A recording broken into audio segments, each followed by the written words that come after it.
नमस्कार मंडळी. तर बघा कसे नान वाटतायत, छान असे हॉटेल टाईप वाटतायत का? तर हॉटेलपेक्षाही सुंदर आणि एकदम साध्या पद्धतीने झालेले आहे. तर कसे केले कृती बघा. तर मैदा घेतलाय, मैदा जरा मी जास्तच घेतलेला आहे कारण घरात सगळ्यांनाच पुरावं म्हणून.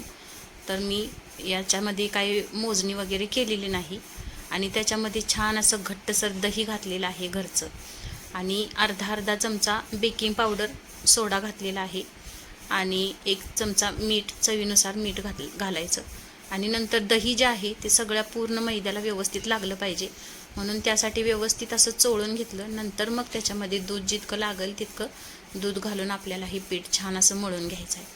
तर दुधामुळे आणि दह्यामुळे एक वेगळीच टेस्ट आणि मऊसूत नरम इतका भारी सॉफ्ट असा नान होतो की काय बोलायचं कामच नाही. तर बघा छान असं मळून झालं आणि थोडासा तेलाचा हात लावून मी झाकून ठेवलेला आहे 1 अर्धा तास. तर अर्ध्या तासाने पीठ आपलं छान असं मुरलंय. हे बघा असा लवचिकपणा मस्त असा आला पाहिजे, त्यामुळे नान एकदम काय सॉफ्ट होतात. आणि हे बघा, तर जेवढे तुम्हाला मोठं बनवायचे आहेत किंवा लहान त्या हिशोबाने तुम्ही गोळा घेऊ शकता.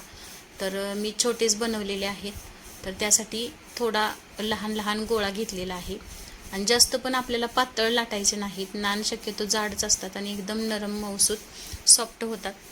तर हे बघा लाटून झाल्यावरती थोडंसं फक्त तेलाचा हात वरून लावून घ्यायचा, खाली लावायचा नाही तेलाचा हात. खाली आपल्याला पाण्याचा हात लावून मग आपल्याला हे तव्यामध्ये घालून घ्यायचं आहे. लाटून घेतल्यावरती काळे तीळ घातले आणि बारीक चिरलेली कोथिंबीर घातलेली आहे आणि नंतर ते घालून झाल्यावर परत आणखी एकदा लाटणं आपल्याला फिरवून घ्यायचं आहे आणि नंतर तो नान भाजीपर्यंत आपला दुसरा नान इकडं लाटून तयार आहे. तर ह्या अशा पद्धतीने नान मस्त टेस्टी होतात आणि एकदम साधी सोपी पद्धत आहे की दुसऱ्यांचं करताना वाटतं की बाबा नान म्हणजे कितीही अवघड असेल, तर तसा अवघड नाही.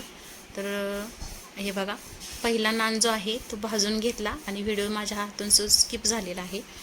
तर हा बघा व्हिडिओ मी दाखवते.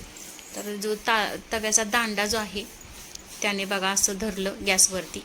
तर असा कुणाला भाजता येत नसेल तर त्यांनी काय करावं, जाळी आपल्याकडे असते ती जाळी जरी गॅसवर ठेवून तुम्ही दोन्ही बाजूनी भाजली किंवा चिमट्याने धरूनही भाजलं तरीही चालेल. थोडंसं डाग जास्तही आपल्याला करपू द्यायचं नाही, थोडे थोडे डाग पडून घ्यायचे आणि तव्याला तेलाचा वापर अजिबातच करायचा नाही कारण आपल्याला तो नान व्यवस्थित असा चिकटून राहिला पाहिजे. त्यासाठी बघा पाण्याचा हात लावून मी, तर ते पाण्याचा हात लावताना तव्यामध्ये पण पाणी पडलेलं आहे. तर अशा पद्धतीने सगळे नान मी भाजून घेतले आणि नंतर मग मी एकत्र करून सगळ्या नानला मी तूप लावलं. तर तूप बटर काहीही वापरू शकता, तेलही वापरलं तरीही चालेल, काही प्रॉब्लेम नाही. आपल्याला नान मऊ झाल्याशी मतलब. आणि हे बघा अशा पद्धतीने माझे सगळे नान झालेले आहेत करून. तर हा डोशाचा तवा आहे आणि तुम्हाला माहीतच आहे डोशाचा तवा कितीही तेलकटपणा असतोच त्या डोशाच्या तव्याला. तर हे बघा आपले नान सगळे भाजून तयार आहेत आणि तुपाचा 1 चमचा फक्त घातला आणि सगळीकडे ब्रशने फिरवून घेतला. तर तूप घातल्यामुळे नान हा असाही तुम्ही रोल करून खाऊ शकता मोकळा, तर खूप छान सुंदर टेस्टी लागतो. आणि हॉटेलमध्ये सुद्धा असे नान मिळत नाहीत शक्यतो, बऱ्याचदा मी बघितले. बघू शकताय तुम्ही, हातात घेऊन दाखवते मी तुम्हाला. तर किती नरम मऊ असा मुलायम सॉफ्ट असा नान झालेला आहे.